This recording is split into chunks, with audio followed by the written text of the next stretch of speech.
All right. Guys, the floor is open to you guys. Whoever wants to talk to Zach. Zach right here. Yeah. Hi, Zania from NCT. Congratulations on your big pay-per-view win tonight. Amazing match.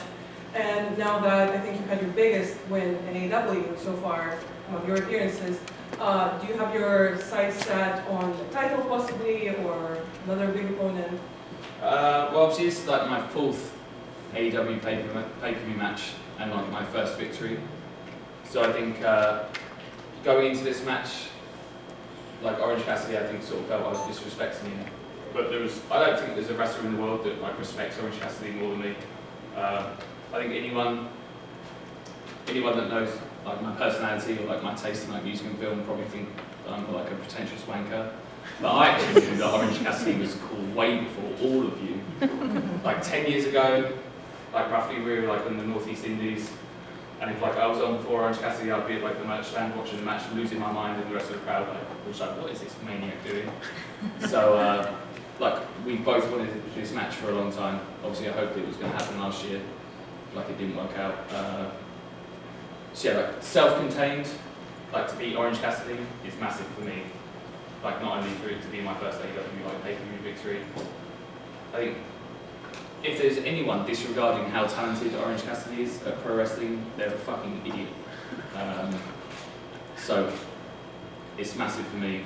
And then obviously not to disregard like AEW, but for me, like this is the beginning of my summer, and then we have the G1 Climax in 3 weeks' time, which is, I mean, no offense, it's like the most important tournament in all of pro wrestling. It has the biggest history, and you know, like the continuity of quality.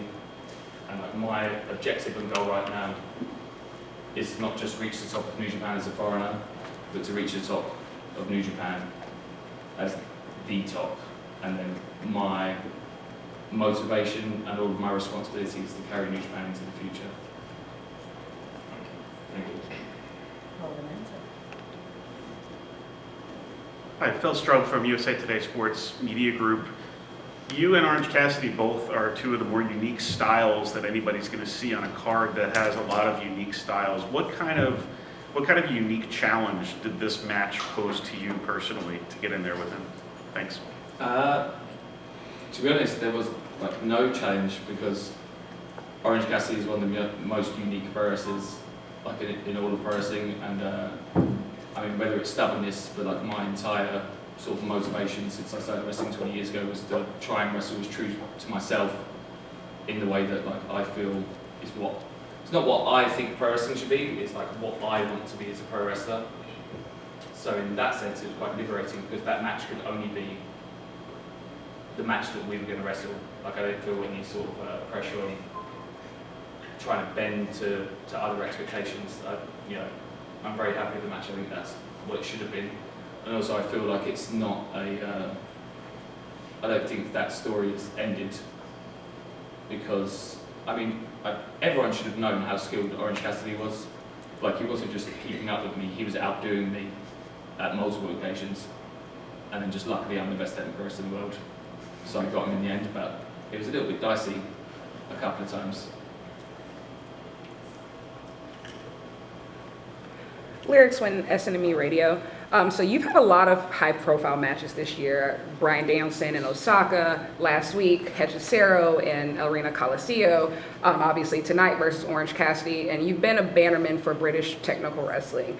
And so what does it mean to you to kind of be the face of that style of UK wrestling and really spread that all over the world right now? Yeah, I guess obviously I debuted at like a very interesting time for British wrestling. Like I started training in 2002. It was like the post-World of Sport, like the period of British wrestling that people call World of Sport. Obviously we had such a unique style and identity. Obviously we lost television and everything. You know, American wrestling had such a huge impact. But I was fortunate that I was really trained by one of the last schools, like Hamlock Wrestling, like Andre Banker, John Ryan. That's where like Finn Balor and Becky Lynch and like a plethora of other people come from. But we were very fortunate that not even the foundation of that training, but the training was solely British wrestling. Like I don't wrestle that way because that's what I was taught. Like I wrestle that way because that was what inspired me the most. And I think like my goal has been to not just sort of keep that in a sort of like retro fashion. Like if British wrestling had stayed on television, it would have evolved in the same way Mark Rocco was doing top rope drop kicks in 1980. Like it wouldn't have been like a static style. So I'm continuously trying to keep the essence of British wrestling whilst not being like stuck in the rigid sort of format of like what it was before. So then to be able to wrestle in America, I mean AEW has changed the entire industry, because to be able to have a large-scale American company that completely respects pro wrestling did not exist before, and it's only had a paramount influence on every other company here. I think we're at the time now where people just respect and admire like quality wrestling, and then also like the main event tonight. Like I said this to other people, the main event, the expectation of Will versus Swerve from naive people would be like, oh, these guys are going to have a crazy match.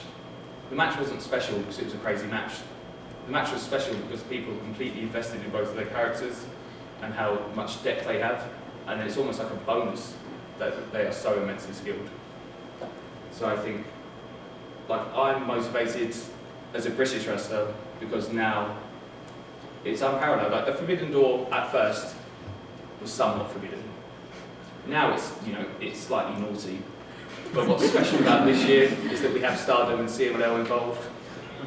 And I think it's somewhat unparalleled that we have 4 global companies completely intertwined. I'm going to wrestle Hechizero for Rev Pro's anniversary show in August, the day before AEW run Wembley for the 2nd time. Like, this is incredible. I was in CMLL last week.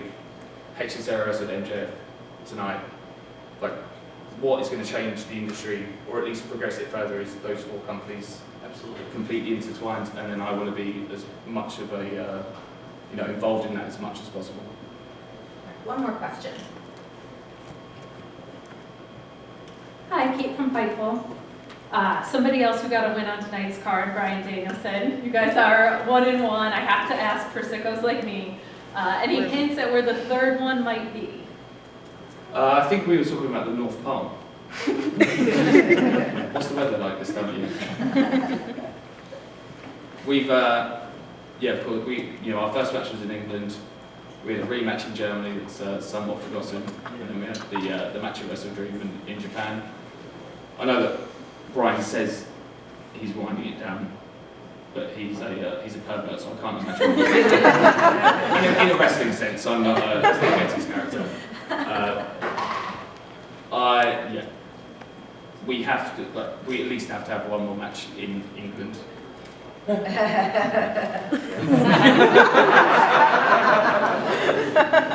then, obviously, Bryan, I've said this countless times, but when I wrestled Bryan for the first time in England, in front of a pub, in front of 50 people, where he had no idea who I was, and he gave me so much, it kickstarted my entire career, and I can never repay the debt to him outside of trying to break all of his limbs.